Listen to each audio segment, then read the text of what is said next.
Story 1. Am I the a-hole for not helping my mom not lose her house? I, female 29, have always had a pretty close relationship with my mom. We lived about an hour from each other, which I know isn't far, but we both had our own homes and lives. I always called her for everything. She used to ask me to go out and have dinner or go see a movie, etc. We were pretty close up until this. Growing up, my mom made a lot of mistakes. Don't think I'm not grateful for my mom, I am. But she had a terrible gambling addiction, owed real bad people money, moved close to 10 times between the ages of 7 to about the time I was 18 due to evictions or mortgage foreclosures, and has been into hard drugs in and out throughout my life. May of 2023, I call my mom and ask her about what we should do for Mother's Day and/or her birthday. Her birthday is a week after Mother's Day, and we normally just celebrate one or the other. Knowing she worked her birthday, I had asked her if she would like to do something on Mother's Day instead, since I work later swing shift and could do something before I work. She proceeds to tell me she has the day off, and I was shocked. I ask her how, and she goes, "I quit, I don't work there anymore." Obviously, I was confused as fuff and asked for more, and she gave me a bullcrap story. Later in the next few months, I find out that she actually got fired for doing drugs in the parking lot at her job. I've tried throughout the rest of this time, until recently, to get her to talk to me about this or get her help with a rehab or anything like that. She's never been interested in getting help. She hadn't worked since May of 2023 now. All she does is stay at home, do drugs, and call me at 3 a.m. with random crap that she's hyped up about and tell me all the projects she's doing and stuff about her dogs. It breaks my heart that she's still trying to update me in her life and what she's doing, but I can't stand to talk to her now. As of a week ago, I found out that my mom is now so far behind on her mortgage that it's going into foreclosure. Her and her also drug addict husband, at least he has a good paying job, are trying to scrounge up the money to buy their home back from the bank. He makes a good amount of money, but clearly they haven't been spending their money on the damn mortgage.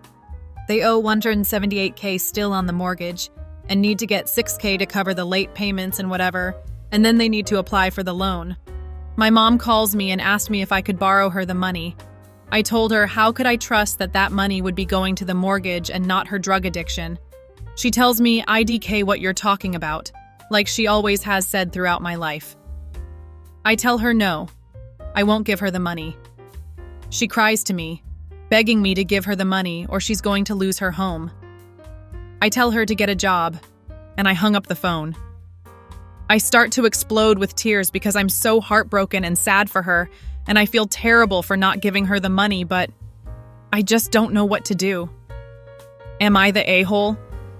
Now for the comments. Not the a-hole. Never give a drug addict or a gambling addict money. If you want to help pay down any of the $6K they owe, you can work it out directly with the bank. It sounds like maybe between you and her husband, she might have a chance to save the house. Banks are more than happy to take money, and they don't care who it comes from.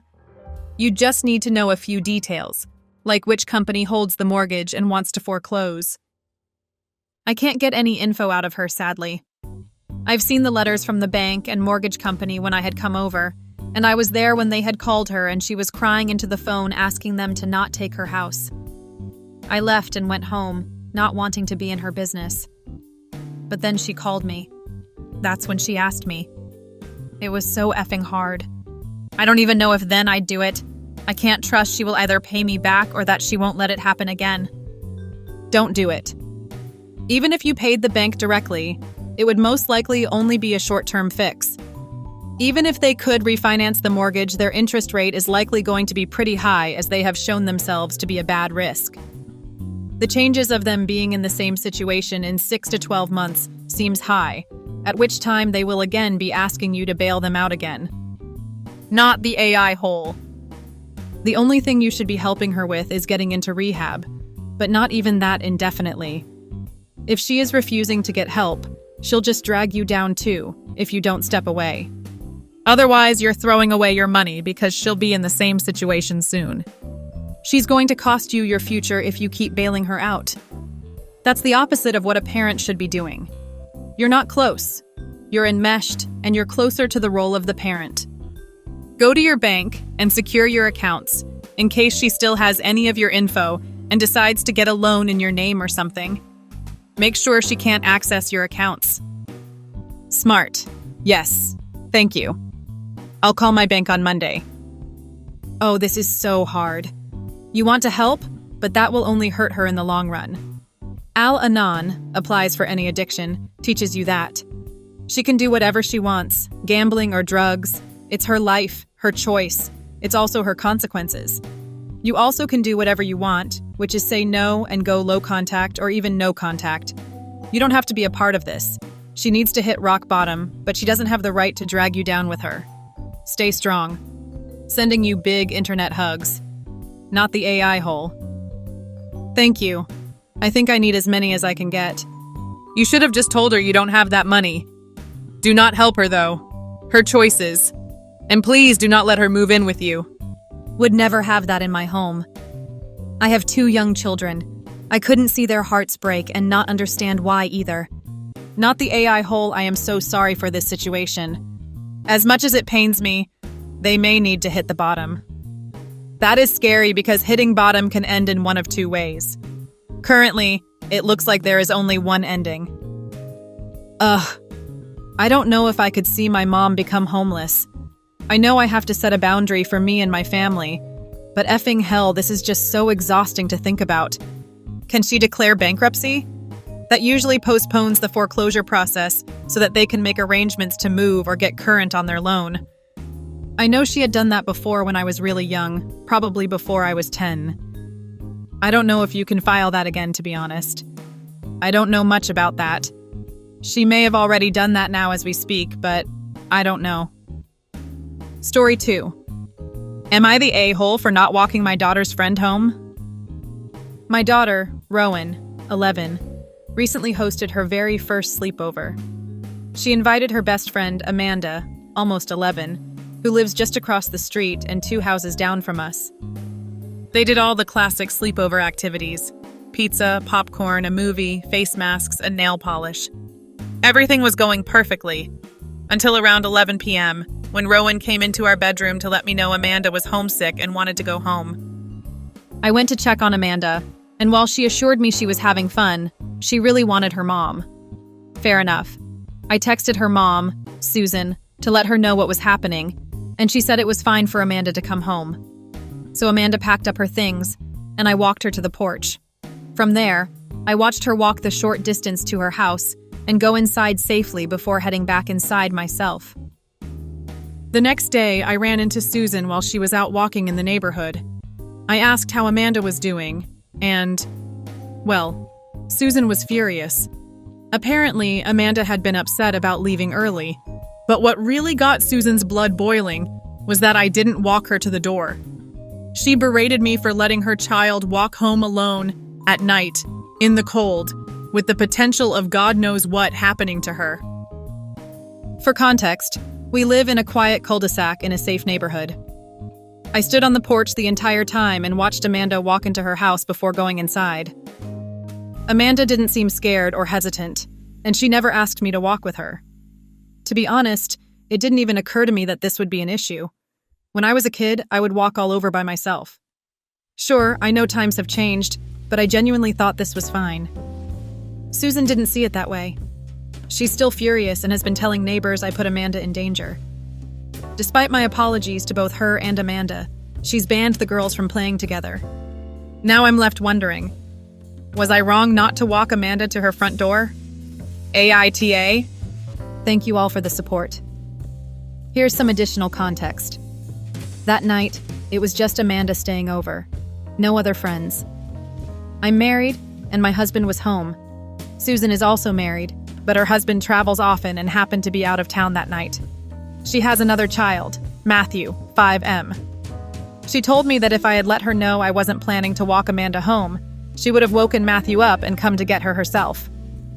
One of the neighbors siding with Susan mentioned that I should have known how protective she is of her kids, especially since Amanda is typically a shy and fearful child. I'll admit, I did know this about Amanda, but my own kids are the total opposite, so it wasn't even on my radar to walk her all the way home. Maybe it should have been. If Amanda had asked me to walk her home, I absolutely would have. I can understand, to an extent, Susan being upset if she truly felt I put her child in a dangerous situation. I thought this would blow over after a couple of days, but this happened at the beginning of December. Now for the comments. Not the AI hole. Susan is having a hard time letting her daughter become independent, and that's probably why Amanda got homesick and wanted to leave early in the first place. It's a pattern of fear/retreat, rescue between mother and daughter, where the overprotective parent makes the kid clingy and scared. Susan's overblown reaction to the walk home is just one more way of her telling herself and her daughter that the world is not safe for her daughter without her in it, aka making herself, the parent, feel like the indispensable savior. This narrative needs a villain, and you have become that villain.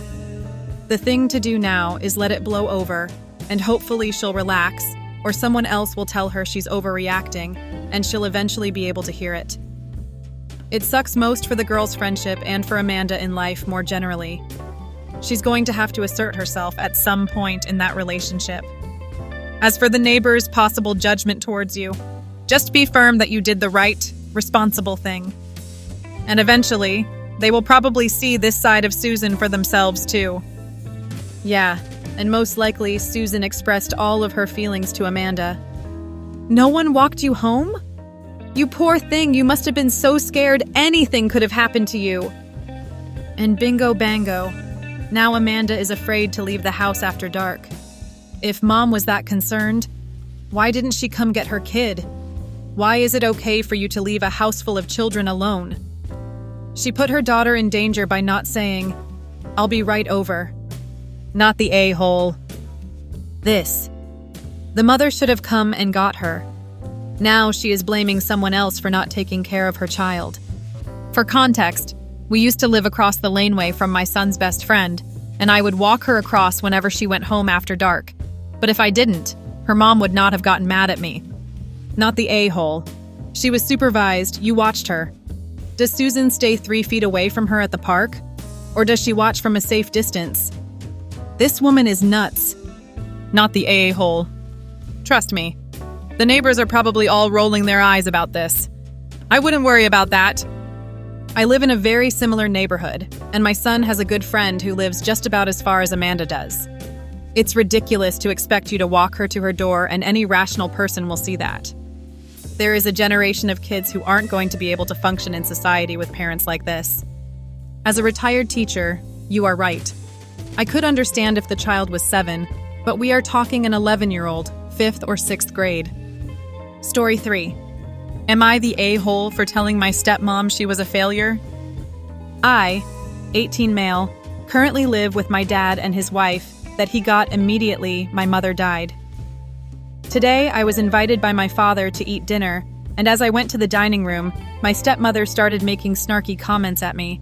Stuff like, "What a surprise you're eating," or, "I didn't know you ate anything else besides fast food." I'm overweight, so of course she mocking me with stuff that are not even true.